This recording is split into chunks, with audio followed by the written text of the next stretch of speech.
Hello, everybody. Welcome to the Caroline Live Show. I am Caroline, and I am live right now.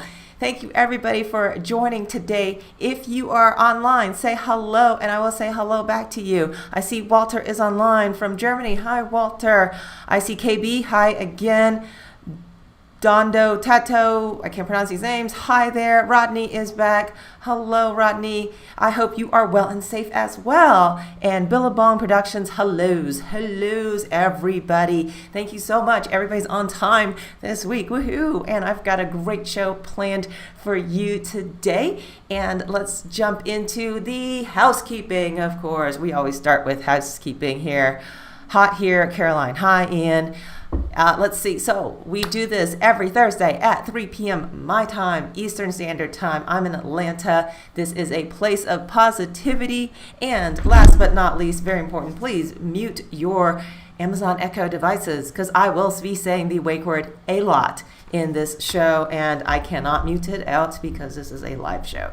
So those are our housekeeping rules. And thank you, everybody, for joining today. The agenda for today, always updates from last week, stuff I've worked on, stuff I've done in my life on Raspberry Pi projects. I do have an update on the Mycroft. It's that open source voice assistant I talked about a couple weeks ago. I've got a small update about that little demo for you guys. So looking forward to that. The Raspberry Pi project of the week. I'll show you some stuff I'm working on right there. And then I want to show you, if you are into writing skills for Amazon Echo, for Alexa, if you haven't muted your device yet, I want to show you a shortcut, and it's based on silly questions. And now I'm going to show you how you can get silly questions on your device with one URL. And that is one of the new features they just launched. And then, of course, at the end of the broadcast today, I will reveal next week's video, and you'll have a little insight into next week. If you don't know how my channel works, this is the Caroline Dunn channel. Tuesdays, I release a tutorial, a recorded tutorial, and then on Thursdays, I do the Caroline Live Show, and that's how it goes while we're in this COVID situation, which seems to be going on a lot longer than I thought it would. But anyway, so we're keeping the show going. So let's jump into updates from last week. On Tuesday, 2 days ago, I released the PyTop 4 setup video. I hope you enjoyed that video. For everybody who watched it, thank you so much for watching it. Oh my gosh. Okay, this is coming up. But this guy talks kind of randomly. All right, so I'll show you more about that. But yes, he does kind of go along there. Okay, is my camera working? Am I frozen? Because I don't see what's going on here. Okay.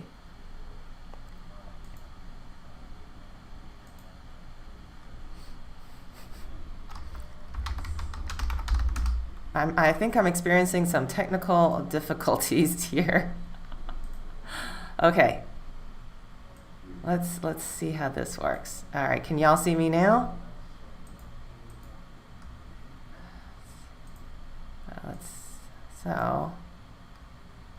Okay, yes, kind of laggy. Yes, no kidding. All right, so I put myself up. Hopefully this works better. All right, so I hope you enjoyed the PyTop 4 video that came out this week. It's kind of pricey, honestly. It's $2.99, but it is a Raspberry Pi on steroids. And so if you missed that video, I will put it in the chat field right now. Please do check it out. And I will link over to it right here. All right, so check out my PyTop 4. $299, but it is great. It's great for beginners if you don't want that tedious, hooking up your LEDs to a breadboard, to a resistor, to a bunch of jumper cables.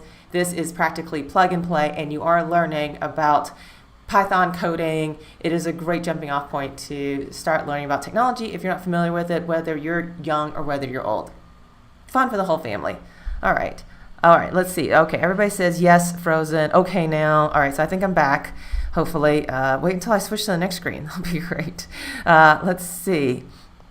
KB says yes, and then I can't pronounce your name. KM, I'm just going to call you KM. He says hi. Rodney says, I have to say I was not keen on the PyTop. Seems too simple for me. Okay.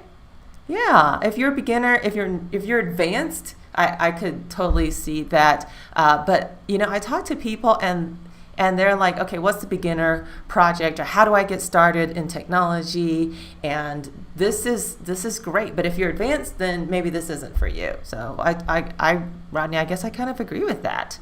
All right, so let's see. So next update is, oh yeah, ABC, Atlanta Beats COVID. We have now delivered. I'm one of many volunteers with Atlanta Beats COVID. I'm not in charge of it. I'm one of many volunteers. I did do a delivery to Aid Atlanta this week, so that was pretty exciting. They're a nonprofit here in Atlanta. They're offering free STD screenings, all sorts of free services or lower priced services, for people in need. They are nonprofits, so that was pretty exciting. I got to visit them this week. But the big announcement for Atlanta Beats COVID is that we've delivered over 28,000 pieces of PPE out to our community, and that's really exciting. And there are still so many more people, entities, nonprofits, schools, teachers who need PPE, who need the face shields. So that's pretty rewarding to get to volunteer with them. All right, Rodney says, oh, so expensive to buy for a child. Well, yes, that is, yeah, I could see that. Okay. All right, next. Raspberry Pi, this is an old slide. I've shown you this before. This was the Mycroft AI that I showed previously, and this is where you have it's an open source voice assistant. That's what this is. And I did a little demo with you a few weeks ago. If you missed it, check out a previous episode where I had a Raspberry Pi and a USB microphone and a 2.5 millimeter jack speaker, and I got this working. And supposedly you can do custom wake words on this. You can customize everything on this, I think, because it is open source. But as I presented this a couple weeks ago, you guys said, hey, maybe it would work with the Google Voice, the Voice AI kit that came out a few years ago, the version 1, and it said it would. So I went this week and I got out my old Google Voice kit. Hopefully y'all can see this. I got out my old Google Voice kit and I went through the instructions, and I have sort of made the Mycroft AI on a Google Voice kit. So let's try this out right now. Hey Jarvis, what time is it?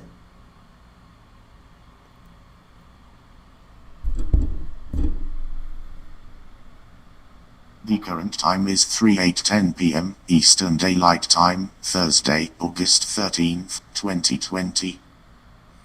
Okay, so he's set to British Mail right now. There is a bit of a lag for it to work. Sometimes it doesn't work. Today we got lucky, it does work. There was one day that I turned it on and it said, I'm still booting up, for 4 hours it tried to boot up.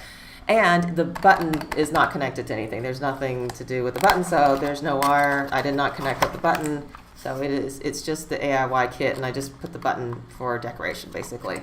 But pressing the button doesn't do anything. I don't think it's coded for that. But anyway, I did get Mycroft AI working on the Google Voice Kit. This is the V1. I want to be very clear. This is not there was a version 2 that came out you could buy at Target. This is not that one. This is the version 1 that takes a full-size Raspberry Pi, Raspberry Pi 3 or Raspberry Pi 4. The 3 seemed to work a little bit better. I don't know. And this is the one that was sold at Micro Center, or you could buy on Amazon or something like that. But this is not the Target one with the Raspberry Pi Zero on it. So anyway, just to be clear, if you do want to try this at home, I would recommend using a Raspberry Pi 3, number 1. And number 2, definitely it has to be version 1. The one that was sold at Micro Center and Amazon, not the Target version. All right, so try that out. Jason Miguel says hi. Hi, Jason Miguel. And if you do want to see the links, let me give you the links for the Mycroft that I just demoed so that you could put that on there. All right, so, all right. Rodney wants to know, how many Raspberry Pis do I have? I have a lot of Raspberry Pis. So I ended up buying an extra Raspberry Pi 3 last week at Micro Center because it was open box and it was like $23 or something like that. So they kind of multiply here at my house. I've got a lot. I've got a bunch. So anyway, that was my little demo of the Google AIY kit. If you want me to say something to this little guy while we're on the broadcast today, type it in and say, hey, can you ask Jarvis this? And we could try it out if you want to ask Jarvis something. So you can change the wake word to, there are a couple choices, and one of which was, hey Jarvis. So that's how mine is set up. Oh, hopefully I didn't just trigger it. All right. Let's see. I got the 404 error message when clicking on the link. Okay, let me try that again. I probably put too many links when I copied and pasted it. So let's try that again. Sorry about that with the link. It's mycroft.ai. Yes. Okay, I probably just copied that wrong. Billabong Production says I have 3 Raspberry Pis. All right, Dean. Hi, Dean. How are you doing? All right, thanks for joining the show, Dean. All right, so anybody wants me to say something, of course, keep it clean. Okay, this is a very G-rated, family-friendly show here. To the Google AIY kit with running the open source Mycroft AI, let me know during this broadcast, and I'll try it out. All right, the other thing, I made this announcement last week. I'm remaking it again because I hope y'all will check this out, okay? I made this amazing, oh my gosh, I worked so hard on this, hand washing timer. It counts down 20 seconds, and it's got this beautiful case that I 3D printed, but it's not on my channel. Sorry, I didn't catch that. It is over on, be quiet, Jarvis. Jarvis, be quiet. So it's over on Tom's Hardware. So it is not on my YouTube channel. So please go to check out my tutorial on Tom's Hardware. I'm super excited about this.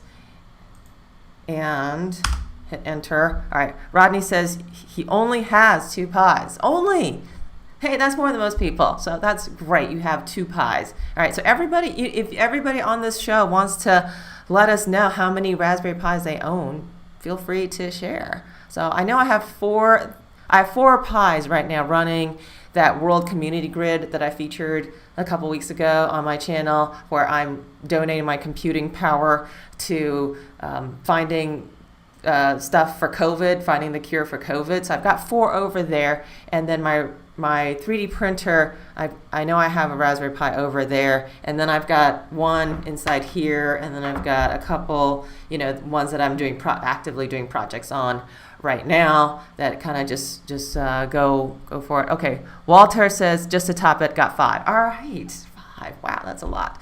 All right, so I'm not really sure. They're all kind of hiding. My Raspberry Pis are kind of hiding around in this house. Okay, so next. Okay, so please do check out my Tom's Hardware tutorial. I've worked super hard on that. Okay, and it's published on like a legitimate source versus me, just publishing it by myself. So it gives me a little credibility here, I think. Let's see.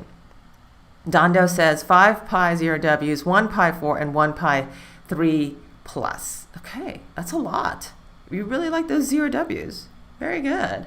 All right, so next on my agenda today is the review suite. It says 1 Pi 4, 1 Pi 0W. Okay, I think this is pretty good. People have like kind of a broad range. You just can't just buy one. All right, so for the Raspberry Pi project of this week, I want to talk about the HQ camera. It took me a while to get an HQ camera because they were sold out at my Micro Center, and they don't sell them on Amazon right now. They sell something else that looks like it but isn't really it. It initially came out, they sold out at Micro Center, so I just went, this is like stalking Micro Center. I just went on the Micro Center website every day until they had them again, and then I reserved one, and then I drove over there and got my HQ camera. The high quality camera is 12.3 megapixels or something like that, and it's really cool. It's really awesome. The bad part about the HQ camera is that it is manual focus, and this is kind of ironic considering how much time I have spent on video on YouTube, that I don't know how to manually focus something, or I'm just not very experienced at manually focusing something. So it was kind of painful for me to manually focus this HQ camera. And the camera itself is $50, but you have to buy a lens, and the cheapest lens I've seen is like $15. Generally speaking, the lenses start at $25. So you're really looking at a $75 investment. And that's just a camera, plus you got to have a Raspberry Pi that goes with it. A lot of people say you can do it with a Raspberry Pi Zero W. I tried it one day on Motion Eye, and it just kind of froze after a few hours. So after that, I've just kind of quit trying to use my HQ camera with a Raspberry Pi Zero. I'm now actually only using it with the Raspberry Pi 4s right now. I don't know. That's kind of weird.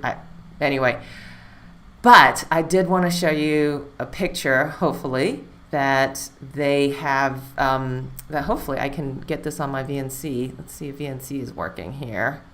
All right, no, VNC is not, my VNC is not working. What's going on VNC? All right, okay, here we go. All right, and I apologize, my screen has frozen here, but I do want to show you the picture right now. The street view of my house, from my house. This is what the street view looks like. Check that out. You know what? I'm gonna take that off. Yes, I want to remove that. Check that out. So anyway, this is the view from my window right now. So I set that up. It's really nice. I like it. So anyway, so that is a live view that I thought I'd share that. That is a live view from my Raspberry Pi HQ camera. All right, so if you want to learn more about the Raspberry Pi HQ camera, I'm going to do a self-plug here, of course. Check this out. This is issue 94 of the Magpie magazine. Why am I showing you this? Because this is the episode. This is the copy where I am in the magazine. Woohoo! This was the June edition of the Magpie magazine. But the reason I'm showing this to you is because there is a link to the camera guide, the official Raspberry Pi camera guide, in this issue 94. Now, do you really need to go get issue 94 in order to get this great camera guide that the Raspberry Pi people released? No, you do not. So I will just share with you the link right now. And I've got, let's see, so the basics, they do kind of go over the basics in this Magpie magazine here. So I'm going to link out to that. Check that out. And especially since I'm in it. Yes. Okay. And so in here, so they do kind of give you some beginner stuff on the Raspberry Pi. All right, on the HQ camera, and then the official guide. I will give you the copy that into the chat field, and I'll give you the link to the official guide, and you can buy that or you can get it free on PDF. So free download on that, and then if you've noticed on my little PowerPoint presentation here, I was able to get the Raspberry Pi camera and the Raspberry Pi 4 all encased into one thanks to a 3D printed camera case made available by Adafruit right here. And I'm going to give you the link to the Adafruit, and you can 3D print if you have one, or I think you can order it too, I don't know, but you can 3D print yourself a beautiful case where you have the camera and the Raspberry Pi 4 all in one, and then you stick it on a tripod, and it's just kind of an all-in-one. All you have to have is the power cable if you're doing VNC, or all that good stuff. So I think that was pretty cool, and that's how I've done my project with it. Let's see, it does. The only drawback about the camera on the case, this green case you see in my picture, is that it takes like 16 of those M2.5 screws, and it also requires 4 female 12 millimeter standoffs. So you can't use the male standoffs on this. You have to use the female standoffs on this, and those were super hard to find. And I bought a set on Amazon, and the day after it shipped, they were sold out. So I guess I bought the last one or something. I don't know. Oh my goodness. So anyway, that is the Raspberry Pi HQ camera, and I am checking that out, and I'm going to put together a tutorial on that. But I think I'm going to publish that over on Tom's Hardware, maybe, if they accept it. So we'll see about that. But that is that's pretty cool. The Raspberry Pi HQ camera. And if you have one, let me know. And if you're taking great pictures, let me know on this chat field. So we've all shared how many Raspberry Pis we have, and then now if you have an HQ camera, let me know. Let me know what you think about it. So I'm pretty excited about it. I like it, even though it is manual focus, and I'm kind of like manual focus. All right. Okay. So next, I saw this project this week, and I was like, I have to have this. I have to have this. Oh, I forgot about my next slide here. Check this out. This is the sunrise the other day. Are you and Tom an item now? I don't think there's a real Tom in Tom's Hardware here. All right, but this is a time-lapse video I made the other day using the Raspberry Pi HQ camera and set up as a time-lapse camera. So I hope you enjoyed the Atlanta sunrise this morning.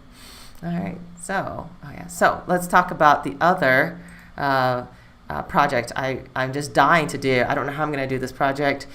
But I saw this on Twitter, the NeoPixel face mask. Oh my goodness. I was like, oh, I've got to have this. And let me give you the link for that.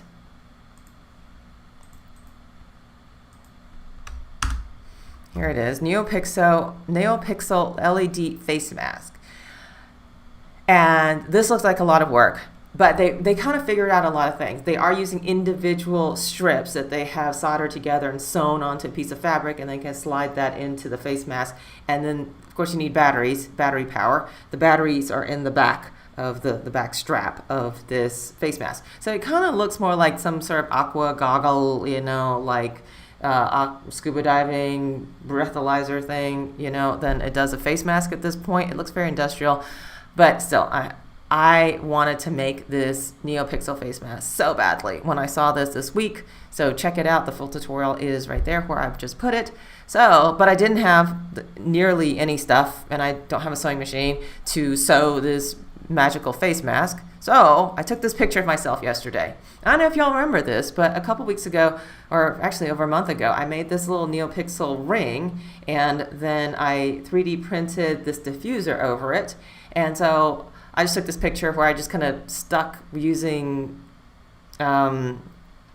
tape, double-sided tape, onto a face mask, and then I took the battery behind my ear, and I had a little light-up thing. But I think, with more and more people wearing face masks with this whole COVID thing, and, there's no vaccine in sight, for me right now at least, I think this face mask thing is our next fashion statement. You heard it here first. Face masks are the new fashion, and I think you're going to see really creative face masks come along here. So there's the fashion update from a Caroline live show here. Let's see. The review suite says daft punk-ish. Yes, it is punk-ish. And Ron says, hello, teacher. Hello. All right. So anyway, I am thinking about this NeoPixel mask. I am. So let's see. Just to let you know where I am. All right, so my Alexa Live update for the week. Okay, so Alexa, the Amazon people had this Alexa Live conference, virtual conference, of course, July 22nd. Every week I kind of give you a little tidbit from all of the announcements they made on that day. And I thought it'd be fun this week if we went back to silly questions. So if y'all were with me a few weeks ago, I live coded based on your silly questions, a skill that spit out silly questions. Okay. But none of y'all can get to it because I never released it. I never got it approved. I never went to Amazon and got it approved or anything. And I thought, how could y'all get silly questions? And so thus there is a one skill import now. There is a way to import an entire skill if it is out on GitHub. And I wanted to show y'all, I want to do a little quick demo with y'all today. And let's see, I've got to do this, my video thing is just like, put that on there. Okay, so I've got to move, no, okay, sorry about that. Yes, my good camera froze on me, and now I'm using my my FaceTime camera, unfortunately. And here, sorry about that. Let's see, I need to move.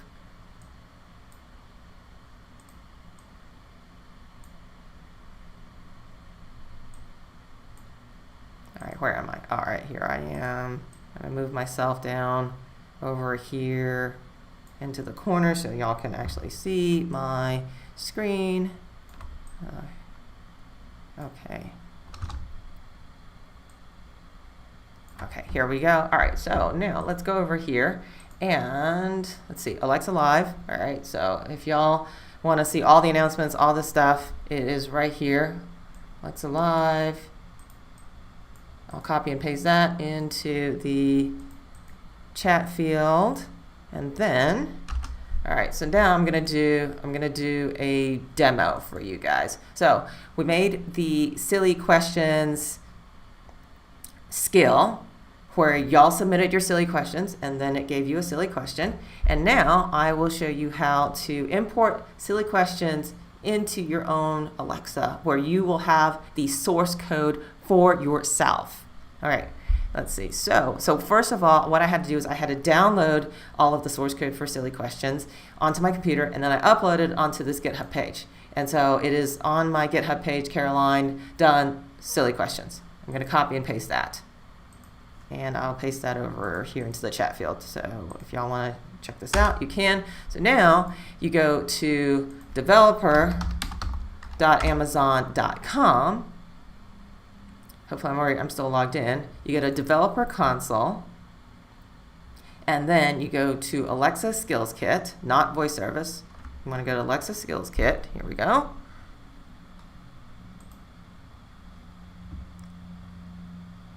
And then you want to create a new skill. So I'm going to hit create skill.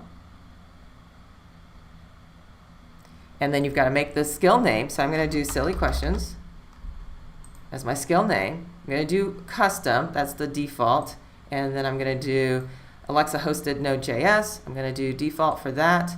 I'm going to hit create skill.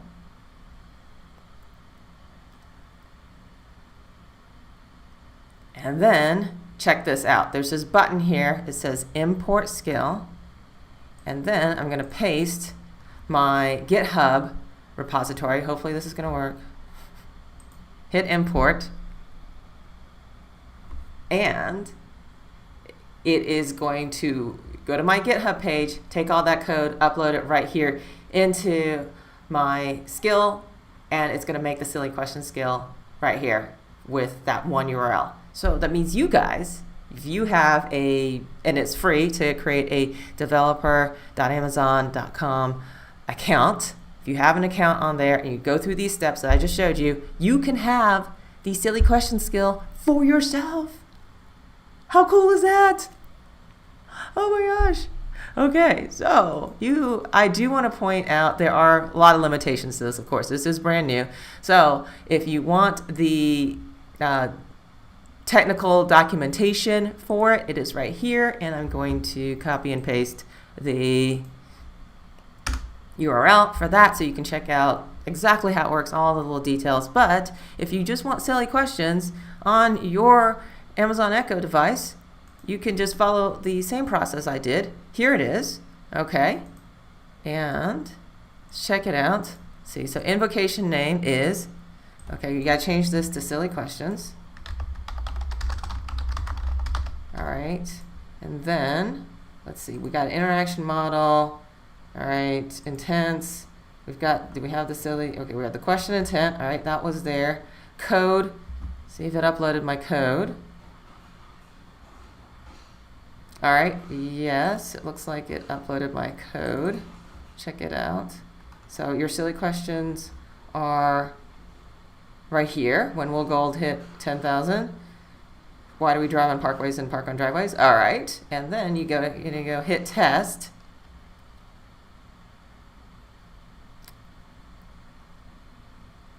And then you gotta toggle it from off to development.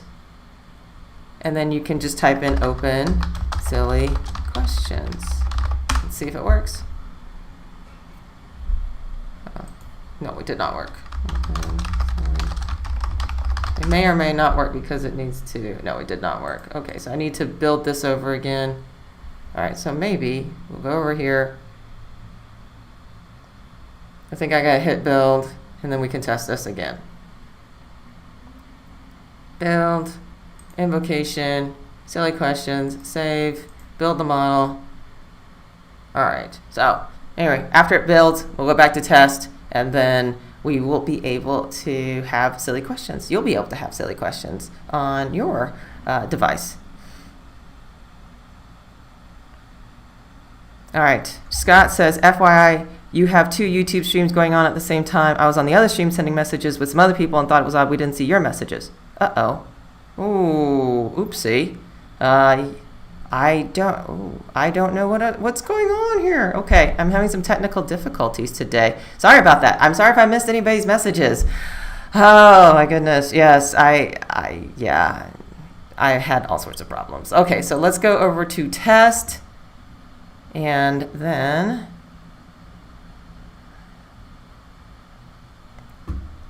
let's try this again. Open silly questions. See if this works. No, it does not work. Okay, yeah, this is why I don't like to do live coding, okay? But anyway, so I don't know what's wrong with this, but generally speaking, yes, this would work and you would be able to get a silly question. So, but anyway, so try it out at home. Let me know how it works for you. I did this yesterday. It worked great for me. But of course, I'm streaming on 2 different channels now, so, so anyway, okay, let's go back to my PowerPoint. So that was my little thing for silly questions and importing demos today. All right, so, oh yeah, and I did mention this last week. There are prizes. There are actual money. Amazon's giving away money now. It's a contest. You got to win money. But it is for the Alexa Conversations. It is the Skills Challenge. I mentioned it last week because I talked about Alexa Conversations last week. There is a contest around that. It's $100,000 worth of prizes. So that looks pretty cool. So if you want to join that contest, and win real money, you can. I'm gonna copy, I'm gonna paste my over here, paste that going on, and join the competition for $100,000 with Alexa Conversations. All right, so that's pretty much the show today, except for next week's video. Next week's video, I'm gonna talk about Plex again. Plex is this free streaming service where you can stream your own media to yourself, to your friends. You set up this Plex media server. You can get live TV on it. You can get all these free movies on it now. Oh my goodness. Anyway, so I'm going to talk about Plex versus Plex Pass. Plex Pass is a premium offering. Anyway, so that's pretty cool. All right, so that is it for this week's video, for this week's podcast. So thank you so much for joining me. And thanks for watching. And I do this every week, 3 o'clock my time. I'm in Atlanta, and it's Caroline Live, Projects with Caroline. Thanks for watching.